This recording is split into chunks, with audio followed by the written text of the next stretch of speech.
Olá, queridos pais de Cristo, a todos vocês, que Jesus possa abençoar a todos os alunos do nosso curso teológico e passando aqui para informar-los que esta nossa aula, nossa aula online, será uma aula bem mais didática. Nós tentaremos ter um processo um pouco mais vagaroso para a compreensão de todos, ok? E nós vamos iniciar de onde paramos da nossa aula, ok? Então, nós vamos iniciar na nossa página de número 21 do seu livro. Abra seu livro, pega a sua Bíblia Sagrada e vamos dar continuidade à nossa aula. Lembrando aos irmãos novamente, ok? Eu não leio todo o livro, não posso ler todo o livro, pois senão a aula vai ficar monótona e os irmãos vão ter dificuldade de compreensão. Okay? Então eu não posso me permitir ler todo o livro, porque senão nossa aula será apenas leitura e pouca explicação. Então o que eu posso fazer para ajudá-los é resumir o livro em PDF. Então eu acabo reescrevendo todo o livro, mudando muitas palavras, trazendo um vocábulo mais fácil, menos acadêmico, para facilitar a compreensão daqueles que ainda não têm um contato tão íntimo e profundo com a linha acadêmica e teológica, ok? Então, eu vou fazer a leitura no PDF. O PDF vai ter a informação de cada página. Depois da nossa aula, finalizando a nossa aula, eu vou enviar o PDF no nosso grupo para você estar acompanhando a aula e estar lendo o PDF. Marcos, eu devo abrir mão do PDF, abrir mão do livro para ler o PDF? Não, porque o PDF é um resumo. Então, há pontos importantes e cruciais que estão apenas no livro, ok? Porém, eu também trago pontos cruciais e de muita relevância no resumo. Mas fica a critério do aluno. Mas eu recomendo você não abrir mão do livro, pois ele é extremamente essencial. Ok? Então vamos orar. Lembrando que esta aula é gravada.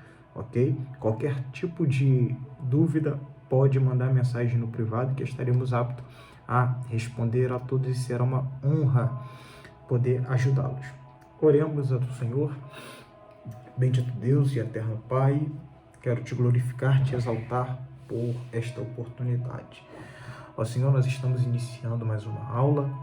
Abençoe os seus filhos que estarão vendo esta aula, assistindo esta aula, participando desta aula, seja à tarde, à noite, pela manhã, pela madrugada, seja qual for a hora, que o Senhor possa abrir a mentalidade de cada um deles, conceda-os graça, entendimento na mentalidade de cada um dos seus filhos, que a tua palavra seja como uma semente e o cérebro deles, Senhor, a mentalidade deles seja como uma terra apta a receber a semente que é a tua palavra, e que o teu Santo Espírito venha regar esta terra, regar esta semente, para que ela venha crescer, germinar, frutificar e glorificar o teu nome, dando o seu fruto para qual ela foi plantada. É o que nós pedimos, te louvamos e te glorificamos. Queridos, vamos lá. Eu vou fazendo algumas leituras no livro, outras leituras no PDF, mas você não vai ficar perdido. Página de número 21 de nosso livro, nós estamos tratando sobre o Evangelho de Mateus, ok? Conhecido também como o publicano, Mateus, o publicano. Lembrando que quando nós usamos a expressão Evangelho de Mateus, nós não estamos dizendo que o livro é de Mateus, não. O livro é de Jesus Cristo. Quem escreveu foi Mateus. Por isso a expressão mais coerente e correta é Evangelho de Jesus Cristo, segundo escreveu ou escrevera Mateus. Ok? Então essa é a expressão mais coerente, mais correta a se usar. Porém, o Evangelho de Mateus não fere nenhum tipo de princípio bíblico, então não se torna uma heresia, não fere nenhum princípio doutrinário, então não é uma heresia. Porém, a forma mais coerente, é bom falar correto, é Evangelho segundo escreveu, Evangelho de Jesus Cristo segundo escreveu ou escrevera Mateus, conhecido como o publicano e também conhecido por poucos como Levi, é o mesmo personagem. Nós notamos que o Evangelho de Mateus apresenta Jesus como o homem perfeito, e não só como o homem perfeito, mas também apresenta Jesus como o Messias prometido. Mateus, sendo este judeu, tinha alto conhecimento histórico sobre o Messias que fora prometido aos judeus. Porém, os judeus carregavam, e até hoje carregam, alguns judeus ortodoxos, carregam a imagem do Messias com poderio ofensivo e militar que tirará o jugo das nações sobre eles. Na verdade, no tempo de Mateus, eles acreditavam que Jesus viria com poder bélico para arrancar o jugo de Roma. Mas, na verdade, o jugo que Jesus, o Messias prometido, veio arrancar era pior do que o jugo de Roma. Era o jugo do pecado. Por isso você entende a ênfase que Mateus dá em Mateus 11:28, quando Jesus diz: "Vinde a mim, todos vós cansados e sobrecarregados, que eu vos aliviarei. Tomai sobre vós o meu jugo e o meu fardo, porque o meu jugo é leve e o meu fardo é suave." Então, Jesus aqui está revelando que ele não é esse Messias que as pessoas criaram na sua mente, mas ele é o Messias de fato prometido. E Mateus, sendo judeu, precisava apresentar isto de uma maneira lógica e verídica. Por isso nós falamos na última aula sobre a genealogia de Jesus, pois precisava apresentá-lo de uma maneira clara para os judeus. Então, quando você ler o Evangelho de Mateus, você precisa ter a compreensão que Mateus escreveu direto para os judeus. Isso não significa que este livro está privado aos judeus, tá? Este livro, na verdade, ele é universal, ele serve para todos nós, em toda época, todo instante e todo tempo, ok? Nós precisamos compreender essa verdade. Para mergulharmos a fundo na compreensão do Evangelho de Mateus, se faz necessário conhecermos uma tradição antiga. Eu fiz uma publicação a respeito disso alguns dias atrás, a publicação antiga chamada Tetramorphos. Lembrando que a expressão tetra é uma expressão grega, não uma expressão brasileira. Nós conhecemos a expressão tetra nesse teor de futebolístico, aquele grito famoso de Pelé, de Galvão Bueno, tetra. Então, tetra nós entendemos que significa 4, ok? Tetra significa 4. E morfos significa formas. Tetramorfos. Morfo vem de morfia, morfia vem de morfar, morfar vem de forma. Okay? A aula vai ficar gravada, então dá para mim ser um pouco mais rápido, então você pode voltar a hora que você quiser. Então, tetramorfos significa 4 formas, lembrando que você troca a ordem das palavras. Tetra significa 4, formas significa, morfos significa formas. Então aí você inverte. Se tetra significa 4, você joga 4 e coloca formas, ou formas 4, ou 4 formas, para nós termos essa compreensão. Marcos, o que isso tem a ver com o Evangelho de Mateus? Não só com o Evangelho de Mateus, tem a ver com os 4, já ia colocar 8, tem a ver com os 4 evangelhos, ok? Os 4 evangelhos é a manifestação do tetramorfos, ou 4 formas, descrita em um livro profético. Essa tradição, apesar de ser desconhecida, a grosso modo, da maioridade cristã, é extremamente fundamental, para o entendimento correto dos 4 evangelhos e para absorver quem de fato é o Cristo, pois é bem fácil notar-se que Deus, em sua criação, buscou manifestar a sua glória por meio de cada criatura, objetos e elementos criados por si. Então, vamos lá. Primeira coisa que nós precisamos pontuar para entender os 4 evangelhos. É preciso compreender a criação. Qual foi a finalidade da criação? A finalidade da criação está descrita em Isaías 49, verso de número 7, onde Deus manifesta que o desejo da sua criação é que a sua criação manifeste a sua glória em sua existência, em seu viver.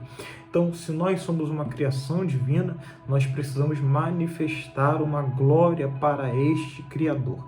Então, a finalidade de toda a criação é manifestar a glória do seu Criador, manifestar a glória de Deus, obviamente a glória de Deus. Aí nós temos vou dar um exemplo, Salmo 19, verso 1. Salmo 19, verso 1 faz uma narrativa que a natureza, os céus manifestam a glória de Deus. Então, a natureza manifesta a glória de Deus, pássaros manifestam a glória de Deus, vocacionada à natureza, árvores manifestam a glória de Deus. Tudo que é visivelmente criado manifesta a glória de Deus, até aquilo que não é visível, por exemplo, o vento manifesta a glória de Deus. Há uma cultura antiga que diz que o sopro do vento, o barulho do vento é uma manifestação de adoração, o vento adora a Deus. Isso é uma cultura antiga.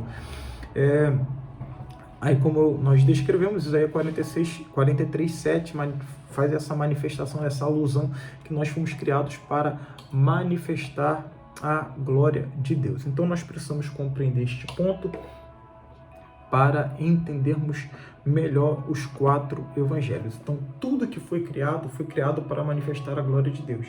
E lá no livro de Ezequiel, 4 seres aparecem. 4 seres aparecem. São conhecidos como os 4 seres viventes. E esses 4 seres viventes, eles manifestam a glória de Deus. O texto de Ezequiel é enfático em dizer que eles não possuíam pés esquerdos. Tá? Eles só possuem pés direitos. Por que pés direitos? Porque a alusão de pé direito é a conotação de quem não erra, quem procura viver corretamente. Então, isso é manifestado nos evangelhos, na pessoa de Jesus Cristo.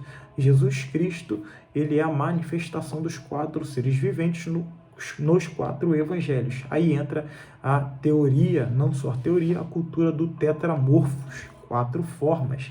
As 4 formas, as 4 manifestações de Jesus, os 4 seres viventes. Então, partindo desse princípio, temos em vista que a natureza, o ser humano e Cristo manifestam a glória de Deus Pai. E no livro de Ezequiel, isso é claramente observado nas aparições dos 4 seres viventes. Aí você vai lá ler Ezequiel 1:10, você vai compreender o que eu estou querendo dizer. Ao lermos esse capítulo de Ezequiel, nossa visão fica turva, embaraçada, com as dificuldades de compreender o que esses seres representam. Mas quando notamos que este capítulo, apesar de ser uma visão do profeta, no presente, ou seja, no presente do profeta, a visão foi no presente do profeta, a visão no presente do profeta, ela representava o futuro, ok? Já era uma alusão do futuro, ou seja, a visão foi no presente do profeta. Eu vou dar um exemplo mais claro. Eu estou tendo uma visão agora. Essa visão que eu estou tendo é no presente, é no agora. Só que essa visão é uma visão revelativa, ou seja, é um apontamento para o futuro. Então, Ezequiel viu uma visão, teve uma visão no presente que revelava o futuro. Por isso que o livro entra na categoria de livro profético, porque é um livro que dá o prenúncio do futuro. Então, essa manifestação dos 4 seres viventes já estão dizendo o que vai ocorrer no futuro, já manifestando os 4 evangelhos. Então, os 4 evangelhos não se revelam apenas no Novo Testamento, mas eles se revelam nos 4 seres viventes. Como é que eu tenho a ideia disso? Então, nós vamos entrar em uma visão extraordinária do Evangelho de Mateus, e não somente de Mateus, mas também do de Marcos, Lucas e João. Jesus, nos 4 evangelhos, após essa experiência, assim como nós vamos ver Jesus nos 4 evangelhos com uma experiência fantástica. Assim como eu tive uma experiência fantástica quando eu descobri isso no meu primeiro curso teológico. Então eu quero compartilhar essa questão tão profética e tão magnífica. Vamos lá? Esses 4 seres viventes que possuem 4 faces, essas 4 faces manifestam as 4 essências de Jesus, ok? Guarde isso. Essas 4 faces, em Ezequiel capítulo 1, verso 9, verso de número 10, manifestam as 4 essências de Jesus nos 4 evangelhos, Se você fazer a conta rápido, você vai ver que é profético. Olha, vamos lá. Os 4 seres viventes, ou seja, 4 faces, as 4 essências de Jesus e os 4 evangelhos. 4 com 4, 8, com mais 4, 12. Dá o número das 12 tribos. Então você pega aí não só o número das 12 tribos, mas também os 12 discípulos, não somente os 12 discípulos, mas as 12 portas de Jerusalém, da Nova Jerusalém. Então você percebe que tudo está conectado, tudo está ligado em uma só coisa. Que coisa é esta? Cristo Jesus. Cristo, ele foi aquele que foi criado, melhor dizendo, gerado em Deus. Cristo não foi criado, Cristo foi gerado em Deus, nascido em Deus, e tudo foi criado nele e por ele são todas as coisas. Então tudo está conectado a Cristo, de Gênesis a Apocalipse, tudo está conectado a Cristo. Então vamos lá, a primeira face é a face de um homem. E o que esse homem tem a ver com os evangelhos? Em Mateus, Jesus é apresentado como o homem perfeito. Então é a primeira face. Não só o homem perfeito, mas também como o anjo, porque o seu evangelho se concentra na humanidade de Cristo. Então o evangelho de Mateus dá a forma fatídica e clara da manifestação da humanidade de Cristo. Mateus destaca que Jesus sentiu fome, Mateus destaca que Jesus sentiu sede, Mateus destaca que Jesus chora, Mateus destaca que Jesus sente o padecer, as necessidades humanas. Mateus destaca pontos importantes que Jesus se isola com a finalidade de alguns acontecimentos ruins. Então, Mateus dá uma ênfase apresentando a humanidade de Jesus. Porque Mateus faz essa elaboração, de montar um personagem de Jesus como humano. Pois bem, parece que Mateus já teve contato com uma linha teológica de sua época que contrariava a humanidade de Jesus. Ou seja, era uma linha teológica que acreditava que Jesus era apenas 100% Deus. Porque essa linha teológica não é uma linha teológica viável. Porque se Jesus fosse apenas 100% Deus, ele iria para a cruz e, sendo Deus, ele poderia não sentir dor. Sendo Deus, ele poderia não sentir tristeza. Sendo Deus, ele não poderia sentir fome. Por quê? Porque Deus não tem falta de nada. E Deus por si só é completo. Deus por si só se completa. Todo indivíduo precisa ser completado por algo. Todo aquele indivíduo que está no fator de organismo vivo, humano ou de animal, ele precisa de algo para preenchê-lo. E você percebe que a humanidade de Jesus é tão óbvia e tão clara que ele precisa de água, ele tem fome, eles estavam no deserto e o texto diz, teve fome. Isto é uma necessidade que está vocacionada ao ser humano, ao qualquer outro tipo de animal. O ser humano, o organismo vivo, sente fome.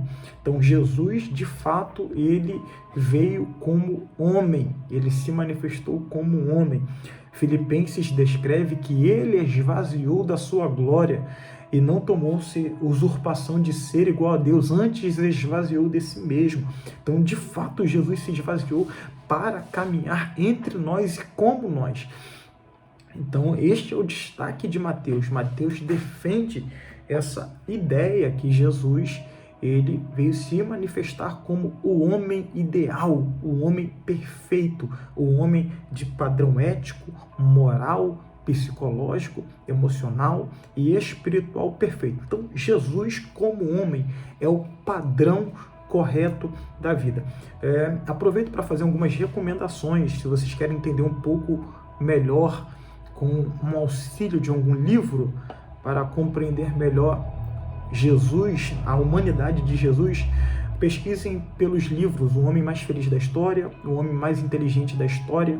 São livros que apontam a humanidade de Jesus. São livros fantásticos que, com certeza, ajudarão e lhe dará auxílio para entender a humanidade de Jesus. Lembrando que, quando você entende a humanidade de Jesus, você percebe que o desejo de Jesus não é que nós sejamos espirituais. Professor, isso é heresia. Vamos lá.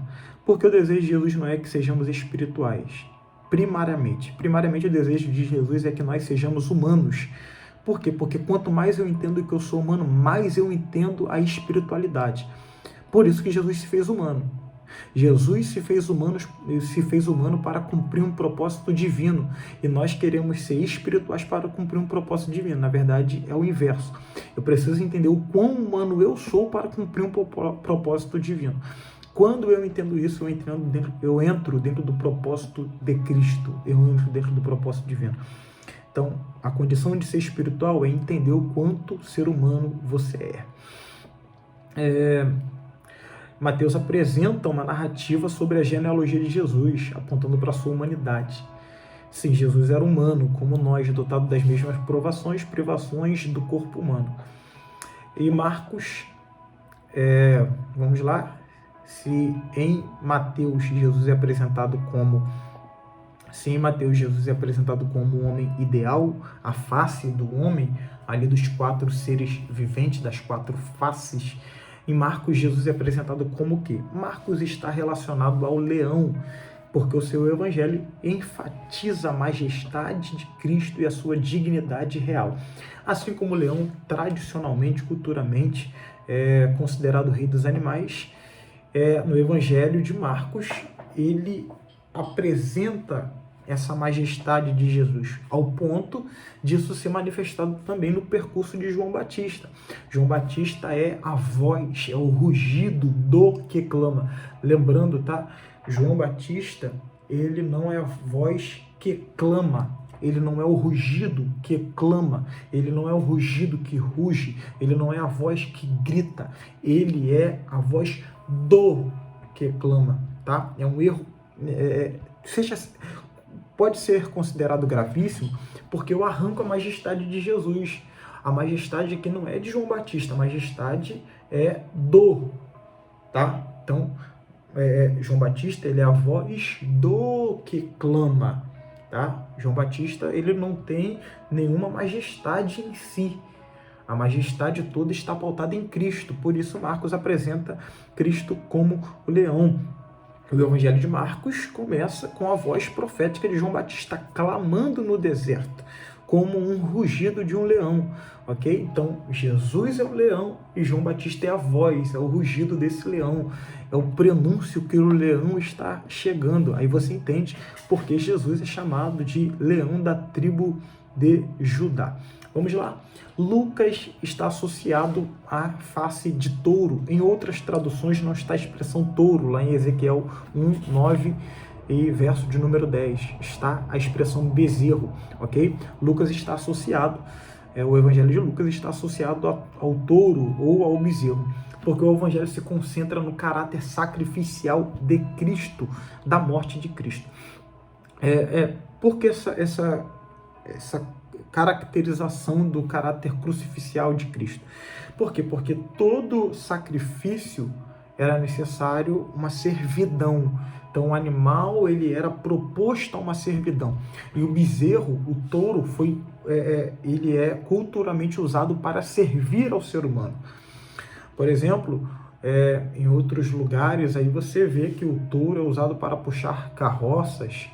Eu vi de uma forte cultura da roça e eu presenciei isso de fato. O touro sempre é usado, o bezerro sempre é usado para servir, com fins de serviço. E Jesus veio servir a humanidade. O que Jesus veio servir à humanidade? Salvação. O que Jesus veio servir à humanidade? Graça de Cristo. O que Jesus veio servir à humanidade? Veio servir misericórdia. O que Jesus veio servir à humanidade? Justificação, santificação. Todos esses prenúncios só Cristo poderia servir ao homem. Nenhum profeta pôde servir, nenhum juiz pôde servir, só Cristo teve esta possibilidade, pois ele era aquele que está acima de todo nome. E sendo acima de todo nome, ele possui toda a autoridade. Possuindo toda a autoridade, ele é aquele que pode fazer o que bem quiser. E ele quis nos servir. Então, ele veio nos servir. Aí nós vemos que nos tempos antigos, os animais eram usados para sacrifícios, não só nos tempos antigos, ainda no período de João Batista, você nota, né, pelo pai de João Batista, Zacarias, ainda tinha aquele período sacrificial dos animais. Então Jesus precisava ser apresentado como um animal, como um bezerro, como um touro, com a finalidade de sacrifício. E não só como bezerro, não só como touro, mas também como cordeiro. Todos esses possuem a mesma finalidade, servir. O ponto final deles é servir. Eles nascem para servir, vivem para servir e morrem servindo. E assim foi com Jesus. Jesus nasceu servindo. Como é que Jesus nasceu servindo? Lembra lá do episódio que Maria vai saudar sua prima Isabel, e João é cheio do Espírito Santo. Jesus já começou servindo já no ventre. Jesus nasceu, continuou servindo, cresceu, continuou servindo e morreu servindo. E ele serviu o maior banquete, o banquete da salvação. E no dia do milênio, no dia do arrebatamento da igreja, ele continuará nos servindo. Vamos lá, em João, no Evangelho de João, uma introdução dos 4 evangelhos, tá? No Evangelho de João está associado à águia, por 2 razões. Primeiro, porque o seu evangelho descreve a encarnação do Logos. Logos é a palavra, ok? Logos é a palavra, a encarnação da palavra. Por isso, águia. Águia é aquilo que vem do alto, do Logos divino, ou seja, a palavra de Deus. Não é a palavra revelada, tá? É a palavra manifestada, a encarnação da palavra. E a águia é um símbolo daquilo que vem de cima, ou seja, Cristo tem a conotação de ser a personificação da águia, porque veio do alto como um verbo, encarnou-se em carne e viveu entre nós. Por isso que João apresenta ele como águia. Tudo está ligado, é por isso que João começa o seu evangelho dizendo que o verbo era Deus, o verbo estava com Deus e o verbo se fez carne e habitou entre nós. João, em sua revelação, viu além do que está imediatamente presente. Por isso, São João, o evangelista, é chamado de Águia de Patmos. Então, foi um famoso apelido que João acabou ganhando, né? Então, nós notamos aí os 4 evangelhos. Mateus como o homem perfeito ou o homem ideal, e Marcos como o leão. Guarda isso aí, Mateus, o homem perfeito, Marcos, ele é apresentado como leão, Lucas como touro ou bezerro, no intuito de servir, e João como águia, Logos, que veio do alto, a palavra que se encarnou, a palavra que veio do alto. Sabe que palavra é essa? É a palavra que está descrita lá em Gênesis capítulo 1, verso de número 3, haja, o haja de Deus. Vamos lá, página ainda de número 21. Tudo isso que eu falei foi um detalhe importante que eu queria passar para vocês. Teologia de Mateus, página de número 21. Mateus também apresenta Jesus como o Messias prometido, legalmente da descendência de Abraão e da família de Davi. Aí você percebe a genealogia no início de Mateus capítulo 1, verso de número 1. Jesus é apresentado como o ponto mais alto da história e de sua família. Qual é o ponto que Mateus quer destacar aqui? Se você for pegar a genealogia de Jesus, todos os homens e mulheres que fazem parte da genealogia de Jesus cometeram erros. Uns cometeram erros gravíssimos, outros cometeram pecados para a morte, outros adulteraram, outros assassinaram, outros praticaram idolatria, outros praticaram sodomia e por aí vai, inúmeros pecados. Aí Mateus dá uma ênfase que Jesus é o ponto mais alto da sua família, da sua genealogia. Por que Jesus é o ponto mais alto? Porque Jesus é aquele que não cometeu nenhum erro.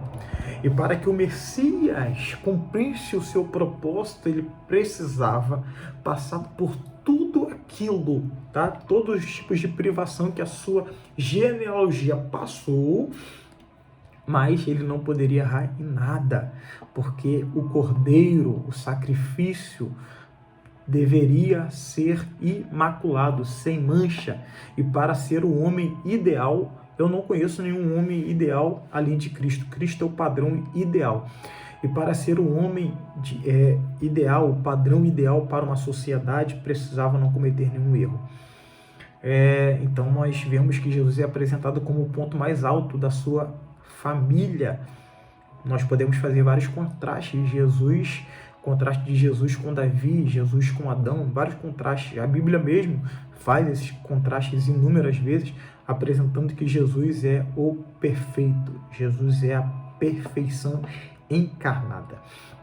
Como descendente de Davi, tanto por parte de José, a doação, quanto por Maria, legitimidade. Foi uma coisa importante que eu anotei aqui. Por quê? Porque muitas pessoas possuem a dúvida, e há até uma linha teológica que defende que Jesus, ele é apenas um anjo, tá? E Jesus não é da descendência de Davi. Por qual motivo eles dizem que Jesus não é da descendência de Davi?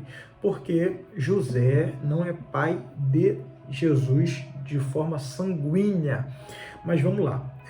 Pela lei judaica, uma vez que você registra uma criança, aquela criança, por mais que seja por adoção, ela passa a entrar na genealogia da sua família. Mas ela não tem nenhum contato. Vou dar um exemplo. Se você for adotar uma criança, você vai permitir que alguém fale que não é o teu filho? Você tem provas que é o teu filho. Mas não foi você que gerou, não foi você que teve o ato ali para gerar uma criança. Independente, os papéis, a lei comprova que aquela criança é sua filha.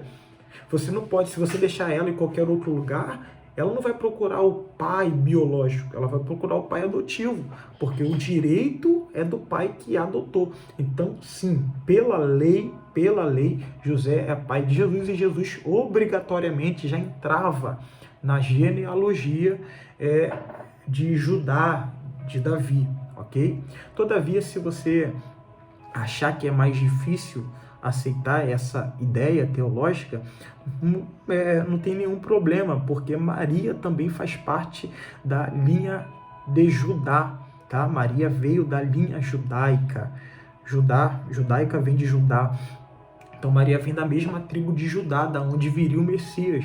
Então, se não for aceito por José, tem que ser aceito por Maria, porque por Maria é de legitimidade, ele foi gerado no ventre de Maria. E isso veio desencadeando desde o filho de Davi, que é pouco conhecido por nós, chamado Natã. Eu falei isso na última aula. Ambos são da tribo de Judá. Então, em Jesus se cumpre a recuperação do poder monárquico, ou seja, o reinado que durante o cativeiro babilônico havia perdido a sua dignidade. Então, Jesus veio trazer a dignidade de volta para a família, para a estrutura familiar. Uma coisa que eu sempre digo, que uma família só perde a dignidade quando Jesus não está mais presente nela. A dignidade de um indivíduo, a dignidade de uma família, o quão Jesus está presente. Jesus veio trazer a dignidade que foi perdida no período do cativeiro babilônico, onde os reinos se dividiram. O Nabucodonosor, primeiro, seu pai, Nebopalassar, começou invadindo ali na primeira invasão, na segunda invasão já foi o seu filho, Nabucodonosor, na terceira também Nabucodonosor, e nessas três invasões, o poder da família de Davi, o poder real, caiu em descrédito. Você vai ver o rei Joaquim caindo nas mãos dos babilônicos e sendo feito de produto, tendo que obedecer às ordens babilônicas. Não só nesse período, você vê também isso descrito no livro de Daniel, livro de Ezequiel, livro de Jeremias, você percebe, conota-se essas verdades. Então, todo o reinado davídico perdeu seu valor, perdeu a sua dignidade, mas havia uma promessa que essa dignidade voltaria e nunca mais sairia, e ela veio por meio de Cristo Jesus. Em Mateus capítulo 2, verso de número 2, Jesus nasceu como rei dos judeus. Você vai notar a descrição. Vamos ler? Mateus capítulo de número 2. Abre aí a tua Bíblia, por favor. Mateus capítulo de número 2. Aí você pode ler o que está descrito aí. Mateus capítulo de número 2. Você nota-se a expressão como rei dos judeus. E por que essa conotação de rei dos judeus se Mateus apresenta Jesus como homem ideal? Lembrando novamente, Mateus está falando diretamente para os judeus.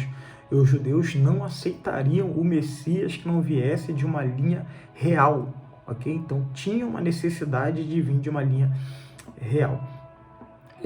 Mateus capítulo 2, verso de número 1, verso de número 2. Onde está aquele que é nascido rei dos judeus? Pois do Oriente vimos a sua estrela e viemos adorá-lo. Então você percebe que os magos, lembrando que magos aqui não é feiticeiro, ok? Magos aqui está relacionado a astrólogos, porque culturalmente falando, aqueles que no tempo antigo, aqueles que tinham muita inteligência, aqueles que possuíam uma inteligência aguçada, uma sabedoria aguçada, eram chamados de magos, ok? Possivelmente Salomão foi chamado de mago, Daniel também foi chamado de mago, possivelmente devido à forte cultura dessa expressão, por causa de sua sabedoria. Então, esses magos reconheceram, a primeira vez vendo o menino, que ele era o rei dos judeus. Ele entrou, Mateus capítulo 21, verso 5. Vamos ler? Mateus capítulo 21, verso de número 5. Mateus 21, verso de número 5. Ele entra na cidade aclamado como rei. Ora, isso aconteceu para que se cumprisse o que foi dito pelo profeta. Dizei à filha de Sião, eis que aí vem o teu rei, manso e montado em um jumento, em um jumentinho, cria de animal de carga. Então você percebe que Jesus também é aclamado a rei. Mateus dá muito essa ênfase do homem ideal. Por que do homem ideal sendo rei? Porque todos aqueles que desejavam um rei padrão. Um padrão real, um padrão ideal, um padrão coerente, um padrão de santidade, um padrão de assertividade, um rei que não errava nas suas escolhas, um rei que fosse justo. Então, o homem ideal para ser aclamado como rei foi Jesus Cristo. E ele também foi crucificado como rei. Mateus capítulo de número 27. Vamos lá, Mateus capítulo de número 27. Abra a tua Bíblia. Mateus 27, verso 38 ao verso de número 42. Mateus 27, verso de número 38 ao verso de número 42. Então foram crucificados com eles 2 salteadores, um à direita e outro à esquerda. E os que iam passando blasfemavam dele, maneando a cabeça e dizendo: Tu que destrói o santuário em 3 dias e o reedificas, salva-te a ti mesmo, se és filho de Deus, desça da cruz. De igual modo, também os principais sacerdotes, com os escribas e anciões, escarnecendo, diziam: os outros salvou, e a si mesmo não pode salvar. Rei de Israel é ele, desça agora da cruz e cremos nele. Então você percebe até na zombaria, eles autentificaram esse ministério do reinado de Jesus. Tudo no Evangelho de Mateus. Mateus, ele parece, tá, irmãos? Entenda a minha expressão, o tom de deboche. Por quê? Porque eles passam escarnecendo de Jesus, mas eles declaram uma verdade que Mateus está apresentando. Então, Mateus usou o escarnecer deles como produto útil para manifestar e autentificar o ministério de rei de Jesus. Ok? Então, nós vemos aqui vários fatores. Ele era chamado Deus conosco. Vamos lá? Aí nós vemos aqui, página de número 22. Página de número 22. Aí você vai perceber, Jesus era amado. Aí você vai ver várias referências bíblicas, mas pontos que nós queremos apontar aqui sobre os pontos proféticos do Antigo Testamento, página de número 22. Aí você vê que Jesus era amado, Mateus 3,17. Escolhido desde a eternidade, Mateus 3,16 e Mateus capítulo 12, verso 18. Todas as coisas estão submissas a ele. Tudo que fora criado, tudo que é existente estão submissas a ele, porque foi criado através dele e por ele. Paulo escreve isso, tudo foi feito por ele e para ele são todas as coisas, sejam tronos, potestades, principados, dominações, coisas visíveis e invisíveis, tudo está conectado a ele. Ele recebeu toda a autoridade. Na verdade, é uma maneira até bonita de se falar, mas Jesus, ele é a própria autoridade. Mateus 28:18. Ele era o sobrenatural filho do homem. A gente fala, era porque agora ele não entra mais na categoria de filho do homem, ok? Essa expressão filho do homem dá a alusão da sua humanidade. Então você percebe que Mateus dá o destaque dessa humanidade de Jesus. Ele se assentará no trono da glória para julgar todos os homens. Os eventos da vida do Messias foram preditos nos mínimos detalhes do Antigo Testamento. Então, eu peço que você redobre a atenção agora. Tá? Os eventos da vinda do Messias foram preditos nos mínimos detalhes. Tá? Nos mínimos detalhes no Antigo Testamento. Vou dar um exemplo. Isaías previu a circunstância. Aí você lê lá, Isaías 7,14, a circunstância que o menino iria nascer. Aí Mateus também descreve as circunstâncias.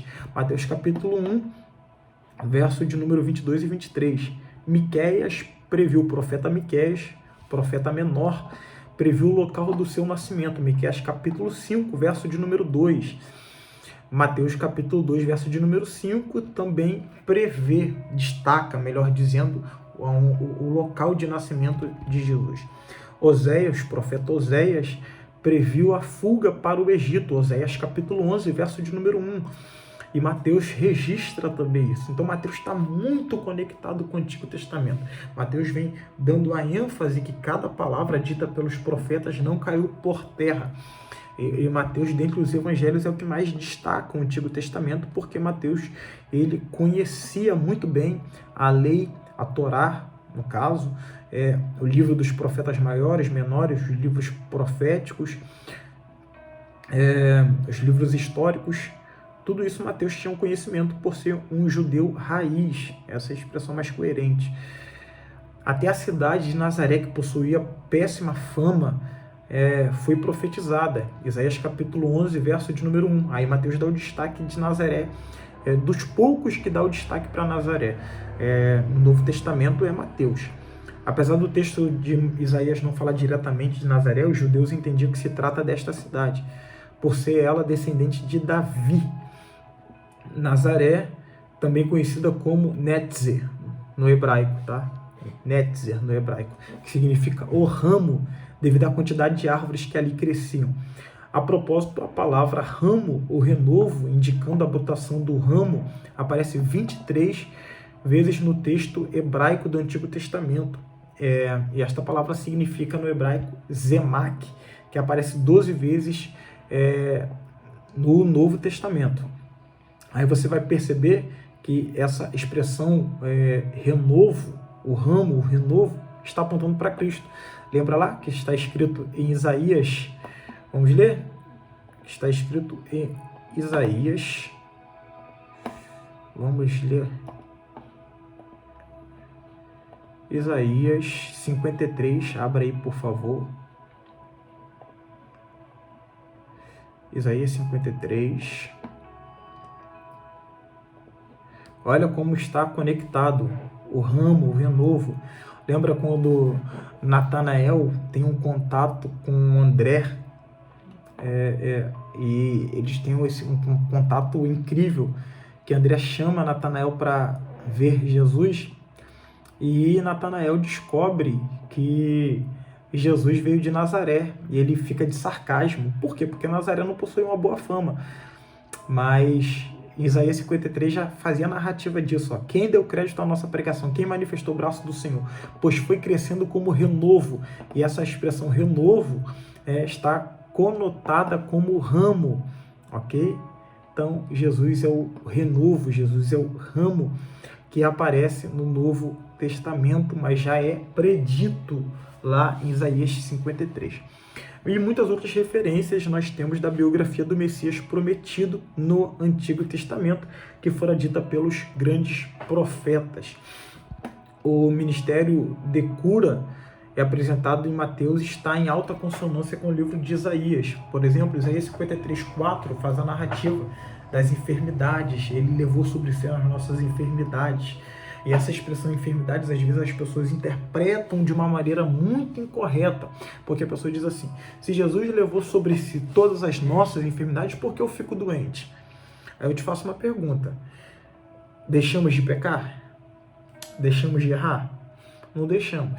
Então, muitas das enfermidades é consequência de pecado, mas essa expressão, a forma correta de entender ela, que ele levou sobre si as nossas enfermidades, está no conceito espiritual, e quando é físico, claramente aponta para o ministério de cura de Jesus, que é descrito de uma forma muito forte nos evangelhos, principalmente no evangelho de Lucas e no evangelho de Mateus. Aí você faz a consonância, Isaías 53:4, verso 4, e Mateus 9, 20 e 22. Vamos lá, página de número 23, datação e local aonde foi escrito. A datação e local que foi escrito por volta de 50 depois de Cristo, período do início da igreja. A grosso modo, a maioria dos teólogos, historiadores, exegetas acreditam que o evangelho foi escrito neste período, ok? Um período complicado para a igreja, e a motivação de Mateus escrever o seu evangelho foi por causa do início da igreja. Então, a igreja só pode avançar tendo conhecimento da base. Quem é a base? A base é Cristo. Então, eu sendo igreja, não posso me permitir não conhecer a Cristo. Isso não existe. Se eu não sei quem Cristo é, eu não posso entrar na categoria de igreja, porque a base da igreja é Cristo. Então, como é que eu sou uma igreja se eu não conheço a minha base? Não existe essa possibilidade. Alguns comentaristas sondam várias possibilidades, mas, a grosso modo, grande parte dos teólogos e historiadores apontam com veracidade que que foi Mateus o publicano que escrevera. Aí nós vamos ver aqui os pontos para defender a autoria de Mateus. Vamos lá? Página de número 24. Pontos para defender a autoria de Mateus. Letra A. Mateus era contemporâneo de Jesus em Cafarnaum. Essa expressão contemporâneo vem de um termo de viver no mesmo período, viver na mesma época. Só que o contemporâneo de Mateus é mais preciso, é mais a fundo. Por que é mais a fundo? Porque o conteúdo contemporâneo relacionado a Mateus e Jesus é que Mateus de fato viveu com Jesus, caminhou com Jesus, trilhou com Jesus, passeou com Jesus, viu os milagres de Jesus. Tudo isso é destacado no Evangelho de Mateus. Letra B. Mateus conheceu os pais de Jesus. Possivelmente Maria lhe relatou como ocorrera seu nascimento e as profecias acerca do mesmo. Então você percebe que Mateus ele é muito detalhista no nascimento de Jesus. Alguns teólogos acreditam que a maior parte do livro de Mateus são pesquisas através do Evangelho de Marcos, porém Mateus, tendo em vista que andou com Jesus e teve um contato íntimo com a família de Jesus, Mateus detalha claramente o nascimento de Jesus, a fuga de Jesus. Isso percebe que Maria possivelmente lhe relatou o que acontecera. Letra C. Além de conhecer a história do Messias prometido, Mateus andou com Jesus todos os anos do seu ministério. Então, onde Jesus estava, Mateus estava. Vamos lá? Peculiaridades do livro ou do Evangelho de Mateus. O Sermão do Monte e as Bem-aventuranças ocupam 3 capítulos que formam o ponto principal do estilo de vida e do reino. Qual é o estilo de vida do reino? O estilo de vida do reino se apresenta nessa vertente. Jesus vê a multidão e os discípulos e se aproximam dele. Ou seja, Jesus vê a multidão e os discípulos se aproximam dele. E ele passou a ensiná-los e ficaram admirados da doutrina de Jesus. Então, qual é o estilo de vida do reino? Ensinar. Esse é o estilo de vida do reino. Mateus apresenta essa verdade porque Mateus era um ótimo mestre nas escrituras sagradas antes mesmo de ter o contato, porque um publicano precisava ter um contato de uma lógica não só linguística, mas bem letrado. Então Mateus era um mestre antes de Jesus o chamar. Ele dá esse destaque, ele usa essa habilidade de mestre fazendo o relato e a narrativa do seu livro. Aí ele apresenta uma verdade crucial, que o estilo de vida do reino é ensinar quem se aproxima. Então, todos nós estamos aptos a ensinar alguém. Então, quando é que eu vivo o estilo de vida do reino? Quando eu ensino alguém algo a respeito de Cristo. Quando eu ensino algo a alguém a respeito do reino de Deus. Então, todos nós fomos chamados para ensinar alguém. Alguns foram chamados para ensinar uma pessoa, e louve a Deus por isso. Outros foram chamados para ensinar uma pessoa. Outros foram chamados para ensinar 3, 4 pessoas. Outros foram chamados para ensinar multidões.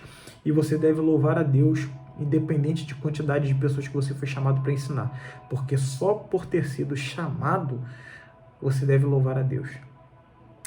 Página de número 25. Vamos lá? Página de número 25. As bem-aventuranças e os ais, descritas no capítulo 23, verso 13 e 33, estão em consonância, mostrando o lado positivo e negativo. As consequências positivas estão relacionadas aos comportamentos positivos, e as consequências negativas aos comportamentos negativos. Vamos lá? Jesus, em Mateus, fala das bem-aventuranças, apresentando bem-aventurados que choram, que serão consolados. O reino é bem-aventurados pobres, que deles será o reino. Os mansos, bem-aventurados os mansos, que herdarão a terra. Bem-aventurados que têm fome e sede de justiça, que serão fartos. Tudo isso Jesus apresenta. Só que em consonância está também descrito em Mateus 23, verso 13 e 33, os ais. Então a bem-aventurança está conectada a um bom comportamento. Já os ais estão conectados a maus comportamentos, comportamentos negativos. Por quê? Porque o homem ideal, ele é um homem justo.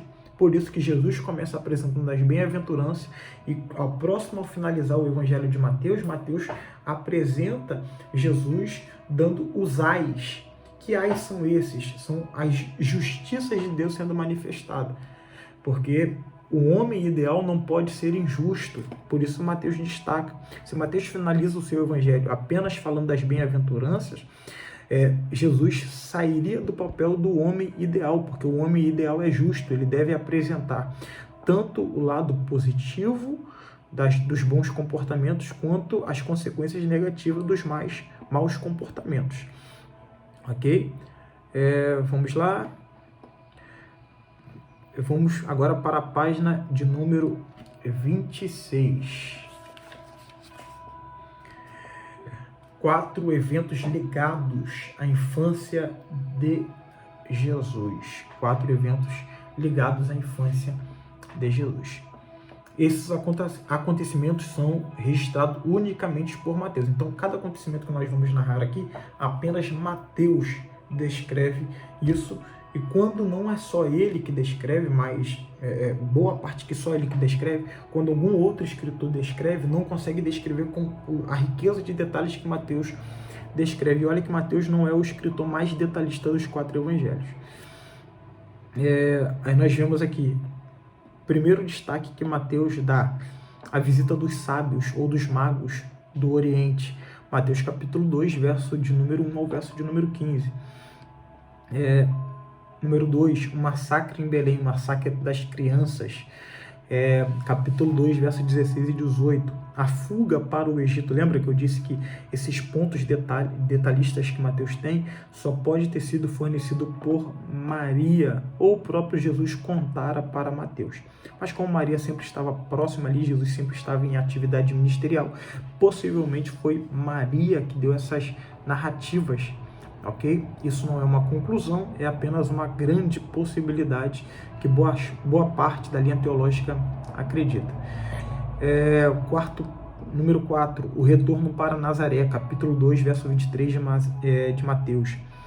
Nazaré, que significa, como nós falamos, o ramo, foi abordado um pouco antes desse ponto. Agora vamos lá. Parábolas citadas apenas por Mateus. A parábola do joio, ok? Parábola do joio. Mateus capítulo 13, verso de número 24, verso de número 30, verso 36 e 43. Aí nós podemos comparar com a parábola do semeador, tá? Nós podemos comparar com a parábola do semeador, a parábola do semeador e a parábola do joio, nós podemos fazer a comparação. Pois na parábola do semeador, a semente é a palavra de Deus. Na parábola do joio e do trigo, a semente são os discípulos. E não carece de muita interpretação, porque Jesus deixou claramente explicado. Outro ponto aqui que destaca das parábolas que só Mateus descreve: o tesouro escondido, Mateus capítulo 13, verso 44. Então é só Mateus que dá destaque para isso. E esta parábola é da pérola, que se refere ao grande achado que é Jesus. Jesus é a pérola. Então, quando você for ler Mateus e você for ler a parábola da pérola, você entende que esta pérola está falando de Jesus. Comprou um grande campo, achou uma pérola, e esta pérola ela vale mais do que todo campo, porque é Jesus. Jesus vale tudo aquilo que nós temos. É isso que a parábola quer nos ensinar. É a parábola do tesouro escondido.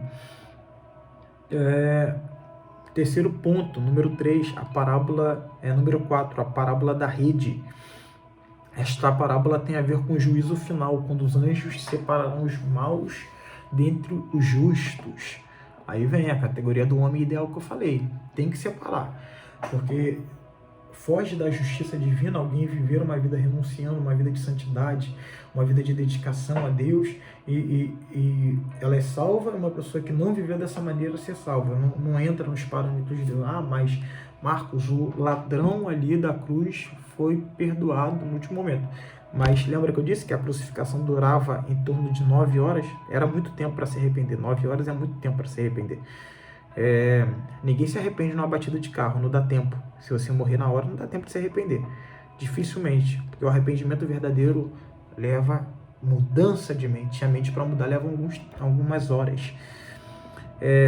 Quinto ponto, a declaração de Pedro. Também eu te digo que tu és Pedro, e sobre esta pedra edificarei a minha igreja, e as portas do inferno não prevalecerão contra ela. Mateus 16, 18, texto tão famoso, porém só dar destaque em Mateus, ok? Aí nós vemos aqui, vamos lá, sobre esta pedra, que vem de um termo pedrita, ou seja, Pedro não, vamos lá, uma interpretação que é perigosa. Pedro não é a base da igreja. Sobre esta pedra, quando Jesus estava falando com Pedro a respeito disso, eu vou explicar melhor o que Jesus estava dizendo. Tu és Pedro. Pedro significa pedrita, fragmentos de pedra. Tu és Pedro. E sobre esta pedra, Jesus já estava apontando para si. Sobre esta pedra, eu edificarei a minha igreja. Ou seja, tu és pedra fragmentada. A igreja não pode estar sobre você, mas a igreja estará sobre mim. Tá? Sobre mim. Quem é a igreja? Pedro. Pedro é a igreja. Jesus estava manifestando para Pedro o que aconteceria lá na frente. Tá?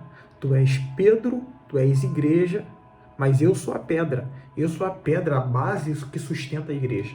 Então, Pedro não é a base da igreja. Okay? Então, nós precisamos tomar cuidado com essa interpretação.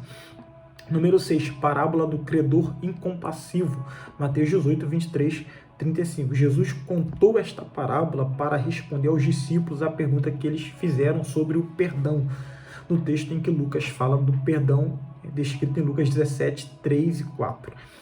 Pedro não é citado, mas aqui Pedro é quem pergunta: Senhor, até quantas vezes meu irmão pecará contra mim? E até quantas vezes eu devo o perdoar? Até 7 vezes. Quando Jesus conta a respeito do credor impiedoso, começa assim: por isso, abre aspas, por isso, fecha aspas. Jesus começa a explicar a questão do perdão contando um caso. Aí a parábola é uma história narrada por Cristo. Tá? Aí há várias ideias. A parábola pode ser de fato uma história que aconteceu. A parábola pode ser de fato uma história, apenas uma fábula, ou seja, não aconteceu. Porém, tendo em vista, eu acho difícil, acho não, tenho quase certeza, que dificilmente Jesus iria expor uma parábola que não acontecera. Ok? Marcos, como Jesus sabe o que aconteceu? Irmão, ele é Deus. Então, ele sabia que o homem estava 38 anos enfermo, então ele sabia desses acontecimentos. Vamos lá, número 7, lavradores da vinha. Então, Mateus apresenta aqui a figura conhecida aqui de nós, brasileiros. Costumava a pessoa sair cedo para as praças para pedir trabalho e etc. E Jesus dá uma ênfase. A primeira vez que você vai ver assim na Bíblia, claramente algo que se arremete ao cotidiano. Não sei se vocês pegaram um período que muitos trabalhadores no período de crise iriam para as praças. Até hoje existe, a pessoa vai engraxar sapatos esperando alguém ali, vai fazer as suas artes de rua. Até hoje isso acontece. Isso assemelha muito com os tempos brasileiros, principalmente no tempo de crise empresarial. Aí nós percebemos que nessa parábola os trabalhadores saíam cedo para procurar trabalho. Então você aí nota que esses pontos apenas Mateus destaca. Aí tem a parábola dos 2 filhos, Mateus 21 e 28, a parábola dos 2 filhos. Temos a parábola das bodas, e dá um destaque melhor aqui para a parábola das bodas e a parábola das 10 virgens. E uma coisa das 10 virgens é muito importante que nós vamos compreender aqui. Vamos lá. Número 9, parábola das bodas. A centralidade dessa parábola também é a rejeição dos judeus ao evangelho da salvação. As bodas ou festas foram preparadas para eles, mas, como recusaram o convite voltando às suas atividades, e alguns até espancando os mensageiros, e os mensageiros aqui são os profetas que vieram antes, os pregadores que vieram antes, João Batista que veio antes, você percebeu? Isaías foi cerrado ao meio pelo rei Manassés, Jeremias foi morto, apedrejado no Egito, vários outros profetas foram mortos porque eles vieram anunciando o convite para as bodas. E esses mensageiros aqui dessa parábola são os profetas, ok? Então você destaca aí Mateus 22, verso 1 ao verso de número 14. Os mensageiros aqui são os profetas. Tá? E os que recusaram são os judeus. Aí cumpre aquela profecia de Isaías: fui achado por aqueles que não me procuravam. Quem é aquele que não procurava Jesus? Nós não procurávamos o Messias. Estávamos perdidos em nossos pecados, como está descrito em Efésios capítulo de número 2. Nós ainda estávamos mortos em nossos pecados e delitos e Ele nos vivificou. Quando é que Cristo nos vivificou? Quando nós fomos convidados às bodas. Jesus convidou a todos os pobres, aleijados e rejeitados a comparecerem ao banquete, com um detalhe: todos tinham que colocar vestes nupciais para se identificar com o noivo. Somente entrarão nas bordas os que possuírem vestes divinas. Aí dá um destaque aqui muito grande, que essa parábola de Mateus aqui, ela é profundamente impactante. Por quê? Porque os perfeitos não aceitam o convite. Mas já que os perfeitos não querem vir, chamam os imperfeitos, os gentios, os pobres, aleijados, rejeitados. Para onde? Para o banquete. Por que os pobres, aleijados, rejeitados aceitam de cara ir para o banquete de alguém que eles não buscavam, de alguém que eles não conhecem? Muito simples, porque ninguém nunca ofereceu um banquete para eles, porque eles não mereciam. Era um povo imoral, um povo declinado ao pecado. E quem era esse povo? Era o Marcos. O Marcos era o pobre, o Marcos era o aleijado, o Marcos era o rejeitado. Mas no dia, Cristo apresentou para o Marcos, para você que está assistindo essa aula, apresentou as bodas. Nós aceitamos o convite, graças a Deus. Aí você vai ver o encerramento dessas bodas, Apocalipse 19, verso de número 8. Aí você dá uma lida lá. Parábola das 10 virgens, para encerrarmos a nossa aula. Vamos lá? Para encerrarmos a nossa aula, parábola das 10 virgens. O ambiente desta parábola foge à compreensão cultural dos dias de hoje. As festas de casamento eram diferentes dos dias atuais. O noivo não ficava em sua casa, ele se ausentava por uns dias para poder voltar com as pompas. Sua noiva o aguardava em sua casa. Os amigos do noivo o cercavam e as pessoas conhecidas dele acendiam tochas e ornamentavam o caminho por onde o noivo passava. Como algumas casas eram muradas, as virgens, amigas da noiva, olha, preste atenção nisso aí. As virgens, amigas da noiva, também ficavam nas proximidades esperando o noivo chegar. Quando ela entrava, as virgens entravam também e as portas eram fechadas. Como o noivo demorou demais, todas as virgens adormeceram. Quando soou o grito da chegada do noivo, as 10 virgens se acordaram, mas 5 delas notaram que as suas lâmpadas estavam apagadas, como tivera que sair para comprar azeite. Não assistiram à chegada do noivo e perderam a festa. Aí você vai ver que cada comentarista tem a sua própria interpretação. Uns afirmando que a centralidade aqui é ter o azeite, o Espírito Santo, de reserva. Outros se trata da vigilância. Alguns achavam que a parábola falando sobre os escolhidos que serão salvos na vinda de Jesus. Ainda outros que acreditam o fato de dormirem se trata da morte e que a ressurreição apenas um grupo de escolhidos terá acesso ao reino. Esta última interpretação se opõe totalmente ao plano de salvação do Senhor Jesus Cristo, e é sempre bom ler todos os comentários a respeito. É o que eu sempre apresento nas nossas aulas. Eu não posso apenas... por isso que eu recomendo, não faça apenas um curso teológico, faça outros, ok? Eu fiz inúmeros cursos teológicos, estou terminando agora o meu curso no bacharelado. Quando eu terminar o meu bacharelado, entrarei na faculdade teológica, na faculdade de teologia pura e na faculdade de teologia normal, o bacharelado. Por quê? Porque é bom você obter inúmeras visões teológicas para você saber qual visão dá segmento e não ficar no achismo. Eu acho que é isso, eu acho que é aquilo, e você ficar ainda em ventos de doutrinas, ok? Então você precisa possuir uma visão expandida e tirar as suas próprias conclusões. Mas um ponto que eu quero destacar aqui no Evangelho de Mateus, no capítulo 25. As 10 virgens não eram esposas, porque existem algumas pessoas que pregam assim, aqui a questão da virgem não é a igreja, aqui não é a igreja, as virgens aqui não são a igreja. Pode ser aludida à igreja? Pode, mas não é. Por quê? Porque a igreja não são as virgens, porque as virgens são amigas da noiva. A noiva que é a igreja. Nós somos a noiva de Cristo, nós não somos as 10 virgens. Okay? Então o texto pode sim destacar aqui a questão de ter o Espírito Santo, o azeite, não perder o Espírito Santo, não extinguir a chama do Espírito Santo. Paulo descreve sobre isso em Colossenses, que nós não devemos apagar o Espírito Santo. Por quê? Porque o Espírito Santo é a nossa lamparina. Sem a nossa lamparina, quando o noivo chegar, nós podemos perdê-lo de vista. Por quê? Porque a noiva também tinha necessidade de ter a lamparina em suas mãos. Não só a lamparina, mas ela deveria também carregar a essência de mirra. Mas isso aí nós deixamos para outra história. Vamos encerrar aqui na página de número 33, ainda na página de número 32, e vamos encerrar nossa aula na página de número 33. Vamos lá, parábolas dos talentos. Mateus 25, verso 14 ao verso de número 46. Esta é mais uma das parábolas relacionadas com o reino de Deus. Note que a parábola anterior, que está também em Lucas, Mateus 24, 45 e 51, diz respeito a alguém que se ausentou.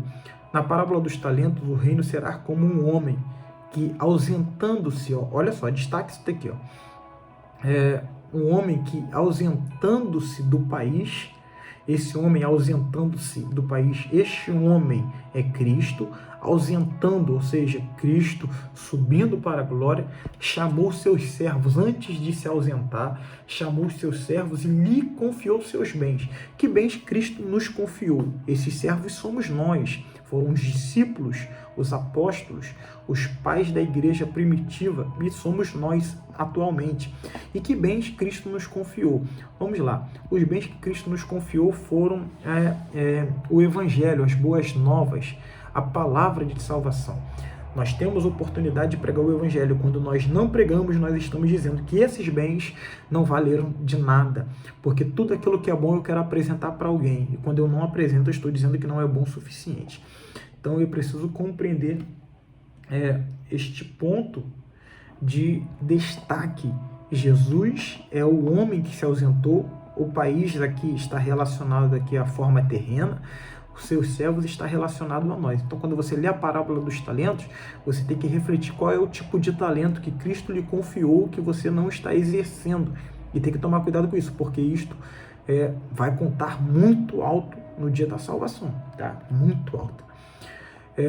O homem lhes delega autoridade para negociar, lucrar com seus bens, mas um deles que recebeu o talento enterrou o talento.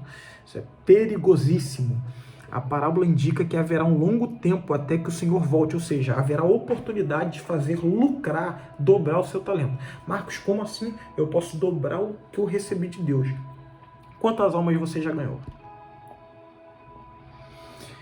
Quantas pessoas você tirou do ponto de cometer um suicídio, ao ponto de morrer?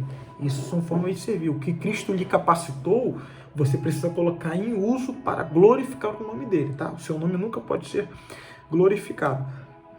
E ele vai se ausentar por um longo tempo com a finalidade de lhe dar oportunidade. Mas eu tenho a convicção que esse tempo está se encerrando.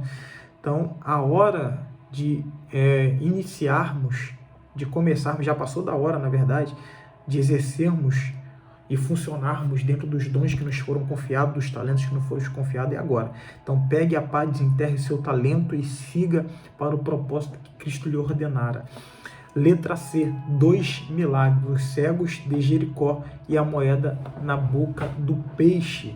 Então, você percebe que Mateus dá um destaque para esses milagres. Mateus capítulo 20, verso de número 30 e 34, fala dos 2 homens cegos. Mas Marcos, em outro texto, diz que era um cego só. Vamos lá. No conceito primitivo, havia Jericó havia uma entrada, né, mas havia Jericó alta e Jericó baixa.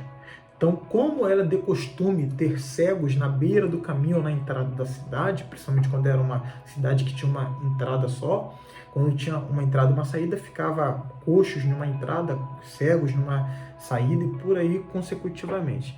Então, o destaque aqui não é que um está contrariando o outro, é que um destaca Jericó baixa e outro destaca Jericó alta, no tempo primitivo. Então aqui a expressão dos 2 cegos está correta e a expressão de um cego só também está correta, porque um destaca o cego da entrada da Jericó alta e o outro destaca o cego da entrada de Jericó baixa e da entrada de Jericó alta, ok? Dá esse destaque. Deve-se deter neste período porque alguns alunos sempre questionam se eram 1 ou 2 mais cegos. Aí você vai ver que Mateus registra 2 cegos, Lucas diz que era 1, que fala que é Bartimeu. E concordam que tratam-se de 3 registros sobre o mesmo caso. Alguns comentam que são mais 3 diferentes durante a visita de Jesus a Jericó. Okay? Aí nós vamos ver aqui a ocasião dos milagres, o cego, as circunstâncias. Você vai ver todo esse destaque na página de número 33. Ok? Aí nós encerramos na página de número 33. Lembrando, tá? A nossa próxima aula, como combinado, seriam 2 aulas online, 3 aulas presenciais, 2 aulas online. 2 aulas online, 3 presenciais. Para facilitar tanto para aqueles que não podem ir todas as aulas, como facilitar também para o professor de vocês, devido à questão de gasto de passagem, a grande movimentação. Então essa aula está sendo online e a próxima será também. E podem ficar tranquilos que a próxima aula será postada no horário normal, tá? Será postada no horário normal. Às 19 horas eu enviarei o link para todos vocês para terem acesso à aula. Então feche os teus olhos, estude o livro, ok? Se prepare para a nossa prova que será uma bênção, ok? E dependendo do desempenho de vocês nas aulas presenciais, a prova será em consulta, ok? Para facilitar para vocês. Feche os teus olhos, vamos glorificar a Deus por essa aula maravilhosa. Bendito Deus e eterno Pai, queremos te glorificar, te exaltar, bendizer o teu nome por mais esta oportunidade. Te louvamos, Senhor, porque tu és um Deus bondoso. Te louvamos, Senhor, porque tu és um Deus magnífico. Ó Pai, nós compreendemos hoje a tua divindade, nós compreendemos que o Senhor é o homem ideal, nós compreendemos que o Senhor é o padrão perfeito que nós devemos seguir. Nós compreendemos hoje que tu és o Deus poderoso que se fez carne, esvaziou de si mesmo e nos aceitou. O Senhor nos amou, nós ainda estando mortos em nossos pecados, e o Senhor nos entregou talentos, o Senhor nos entregou riquezas em nossas mãos, e que nós possamos sair desta aula, terminar esta aula, entendendo que nós precisamos cumprir o propósito de glorificar o nome do Senhor em nossas vidas e exercermos e desenterrarmos os talentos que o Senhor nos confiara. É o que nós te louvamos, te agradecemos em nome de Jesus. Deus te abençoe a sua vida, um grande abraço e até a próxima aula.